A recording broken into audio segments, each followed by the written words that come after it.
오늘의 이야기 안녕하십니까? 세상의 모든 지식을 이야기로 풀어내는 이곳에 오신 여러분을 환영합니다. 오늘 우리가 함께 나눌 이야기는 아주 특별한 한 소년의 삶에 관한 기록입니다.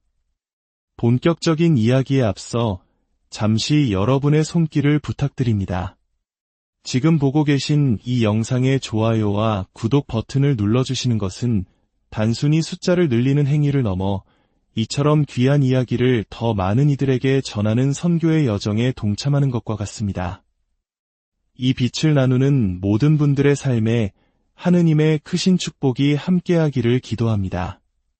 이탈리아의 젊은 사상가 카를로 아쿠티스는 이런 말을 남겼습니다. 우리 모두는 원본으로 태어납니다. 하지만 안타깝게도 많은 이들이 복사본으로 생을 마감합니다. 이 말은 우리 각자를 향한 하느님의 계획이 얼마나 독창적이고 대체 불가능한 것인지를 깨닫게 합니다.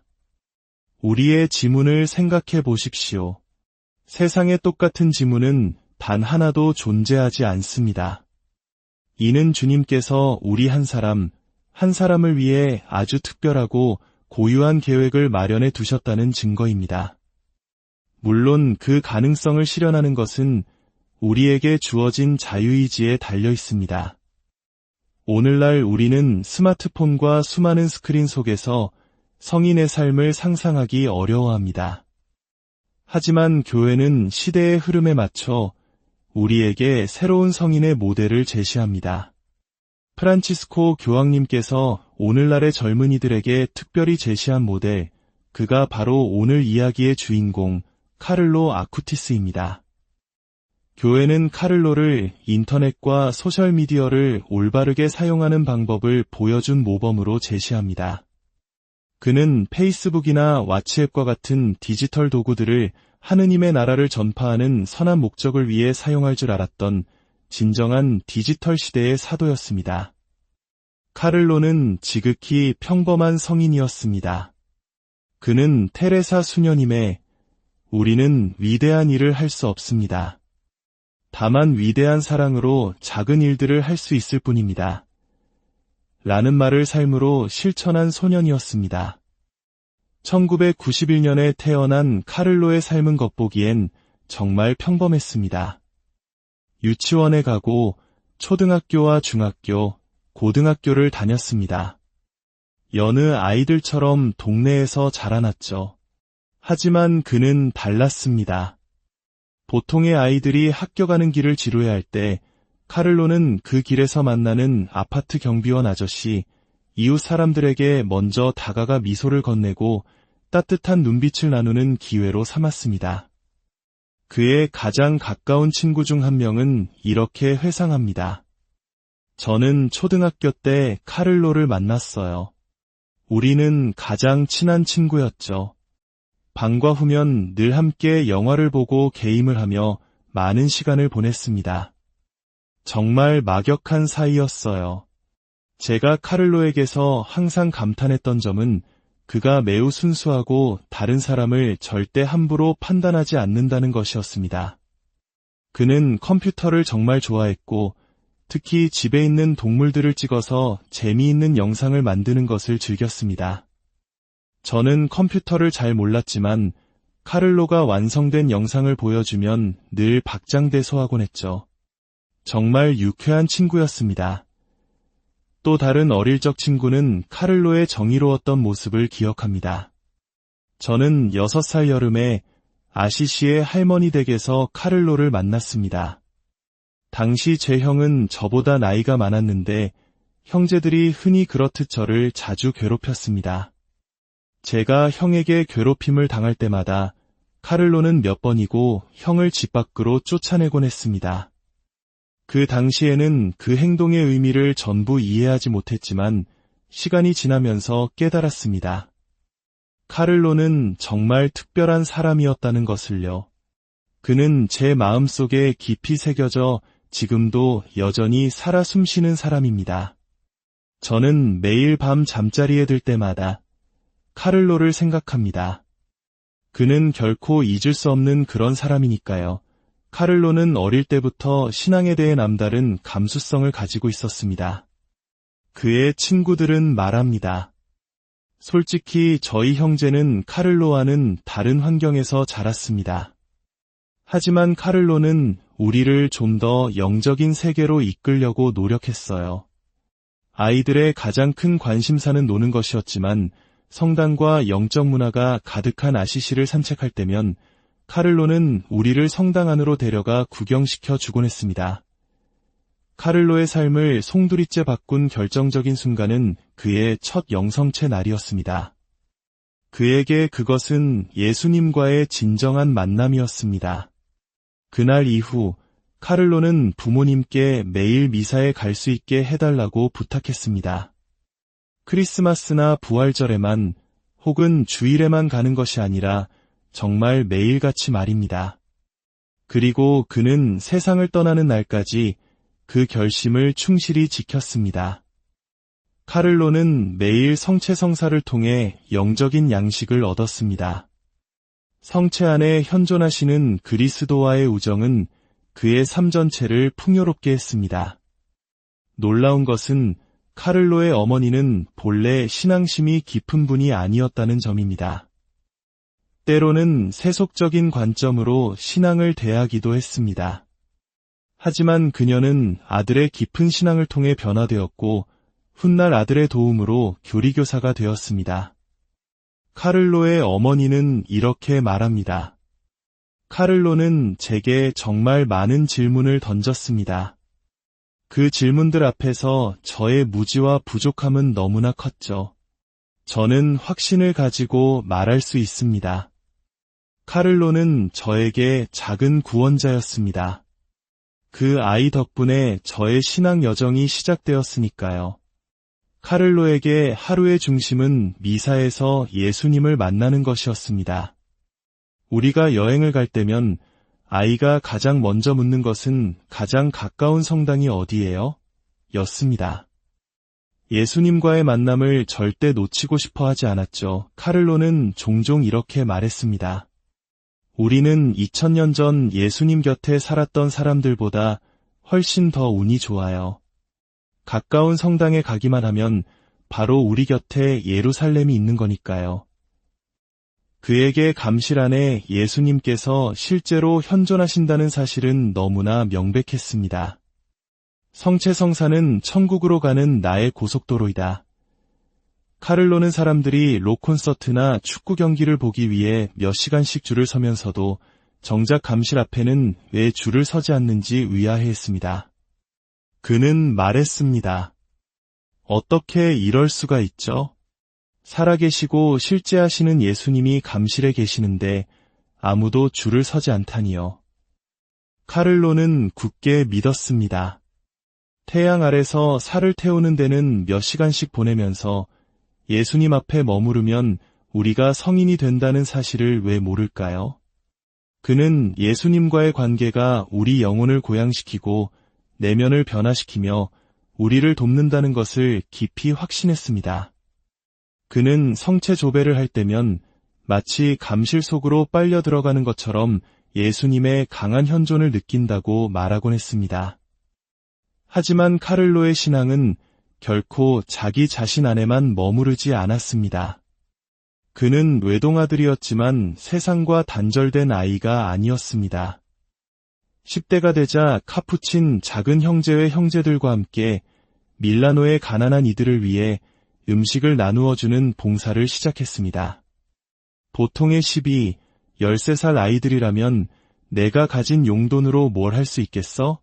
라고 생각할 수 있습니다. 하지만 카를로는 큰 것을 기다리지 않았습니다. 자신이 가진 작은 것을 나누었습니다. 마치 테레사 수녀님이 우리 집 바로 앞에서부터 선을 행하기 시작합시다. 라고 하신 말씀을 그대로 실천한 것처럼 말입니다. 그의 어머니는 회상합니다. 저희는 밀라노 시내 중심에 살았어요. 집 앞에는 종종 박스 안에서 잠을 자는 노숙인들이 있었죠. 카를로는 우리 집 가사도우미와 함께 매일 저녁 자신의 저녁 식사 일부를 그들에게 가져다 주었습니다. 또 용돈을 모아 장난감을 사는 대신 침낭을 사서 그들에게 나누어 주었죠. 카를로에게 가장 친한 친구는 예수님이셨습니다. 그리고 그에게 우정에서 가장 중요한 것은 바로 그리스도와의 우정을 다른 이들과 나누는 것이었습니다. 그의 집에는 라젯이라는 인도 출신의 가사도우미가 있었습니다. 그는 인도의 가장 높은 계급인 브라만 출신이었지만 이탈리아에서는 그저 돈을 벌러온 이방인이었습니다. 라젯이는 이렇게 증언합니다. 저를 존중하며 대해준 유일한 사람은 바로 어린아이 카를로였습니다. 그는 저를 하인처럼 대하지 않고 진짜 친구로 여겨주었습니다. 카를로가 라젯이에게 보여준 진정한 우정은 그의 삶을 바꾸어 놓았습니다. 라젯이의 증언은 계속됩니다. 안녕하세요. 저는 라젯이입니다. 저는 카를로와 함께 이 공원에서 개를 산책시키고 프리스비를 던지며 정말 즐거운 시간을 보냈습니다. 이 공원의 모든 곳에 그와의 추억이 깃들어 있습니다. 저는 아주 오랫동안 이 가족과 함께 일했습니다. 유치원, 공원, 맥도날드, 그리고 특히 성당에 갈 때면 늘 카를로와 동행했죠. 그는 제게 영성체와 미사에 대해 아름다운 이야기들을 많이 들려주었습니다. 비록 어린 아이였지만 저는 그를 스승 이상으로 존경했습니다. 그가 하는 모든 말은 제 마음에 큰 기쁨과 감동을 주었습니다. 주님과 성모님에 대한 그의 이야기를 들으며 제 내면이 서서히 변화하는 것을 느꼈습니다. 저는 그 어린 소년이 보여준 삶의 모범에 깊은 감명을 받았고 결국 힌두교에서 가톨릭으로 개종하게 되었습니다. 카를로는 저의 진정한 스승이었습니다. 카를로에게 컴퓨터는 단순한 열정 그 이상이었습니다. 그는 흔히 말하는 괴짜, 즉 신기술에 열광하는 소년이었습니다. 소셜 네트워크가 본격화되기 전이었지만 그는 이미 이메일 주소를 가진 아마도 하늘나라의 첫 번째 성인일 것입니다. 그는 자신에게 주어진 디지털 기술을 어떻게 선교에 사용할 수 있을지 고민했습니다. 2년 동안 그는 자신의 가장 큰 열정, 즉 성체성사 안의 예수님을 친구들과 어떻게 나눌 수 있을까를 연구했습니다. 그는 구글과 위키피디아를 비롯한 인터넷의 모든 정보를 활용하여 젊은이들의 눈높이에 맞는 방법을 찾아냈습니다. 그는 역사 속에서 잊혀져 가던 성체 기적에 주목했습니다. 평범한 빵과 포도주가 기적적으로 실제 살과 피로 변했던 놀라운 사건들을 말입니다. 카를로는 이 모든 기적들을 모아 하나의 전시회로 만들어야겠다고 결심했습니다. 기적을 목격했던 사제들과 신자들의 증언을 모으고 그 사건들이 어떻게 그들의 삶을 변화시켰는지를 보여주고자 했습니다. 그가 만든 성체 기적 전시회는 전 세계 모든 대륙으로 퍼져나갔습니다. 미국에서만 1만 개 이상의 본당에서 전시되었고 파티마, 파레르모니알, 과달루페와 같은 유명 성지에서도 전시되었습니다. 이 전시회는 수많은 언어로 번역되어 지금도 계속해서 세계를 여행하고 있으며 많은 사람들의 마음을 움직여 그들을 예수님께 더 가까이 이끌고 있습니다. 카를로는 사랑의 연결고리를 만들어낸 것입니다. 하지만 전시회 개막을 불과 며칠 앞두고 카를로는 몸에 이상을 느끼기 시작했습니다. 구토 증세가 심해졌고 상태는 급격히 악화되었습니다. 결국 그는 병원으로 이송되었습니다. 의사들은 카를로가 침묵의 병이라 불리는 급성 백혈병에 걸렸다고 진단했습니다. 병원에서 그는 죽음을 마주할 수도 있다는 말을 들었습니다. 하지만 카를로는 특유의 유머를 잃지 않고 미소 지으며 말했습니다. 주님께서 제게 멋진 알람을 주셨네요. 그리고 어머니에게 이렇게 말했습니다. 엄마, 전 여기서 살아나가지 못할 거예요. 하지만 제가 엄마에게 많은 신호를 보내드릴게요. 그의 말대로 카를로는 살아 돌아오지 못했습니다. 병세는 무섭게 번져 단 3일 만에 그의 생명을 앗아갔습니다. 2006년 10월 12일, 15살의 어린 나이였습니다. 아들의 죽음 후 어머니는 모든 것이 암흑 속에 잠기는 듯한 절망을 느꼈습니다. 내가 무언가 잘못 이해했던 걸까?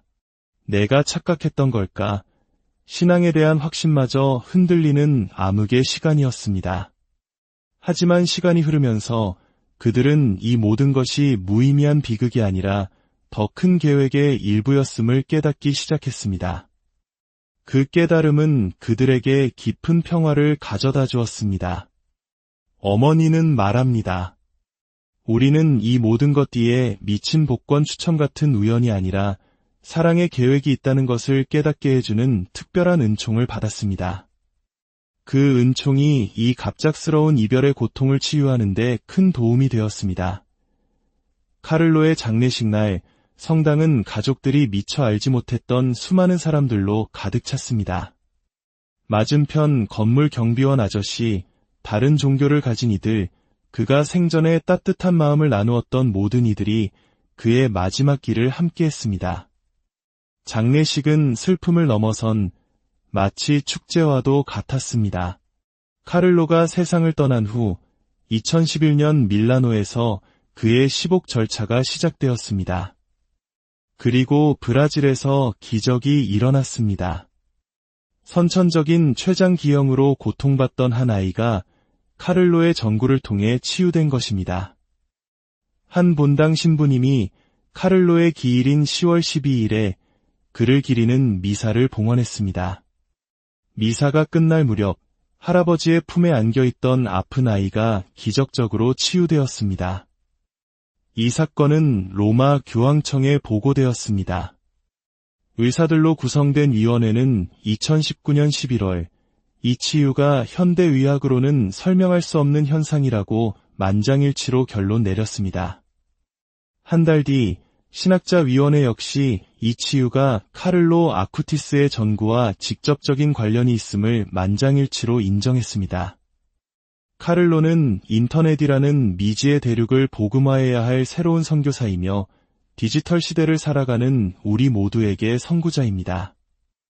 카를로의 친구는 그의 죽음 이후 깊은 신앙적 고뇌를 겪었다고 고백합니다.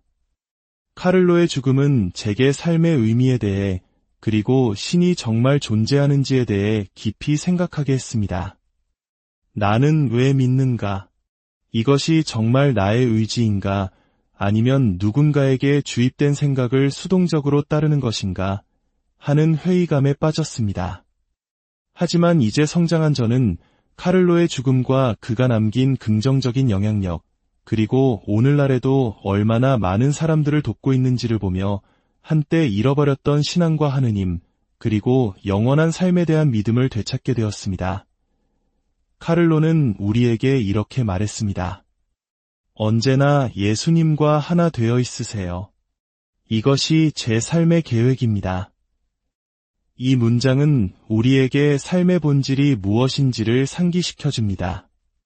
그것은 바로 언제나 예수님과 마음으로 함께하는 것입니다. 루카복음서 10장 2절과 3절의 말씀입니다.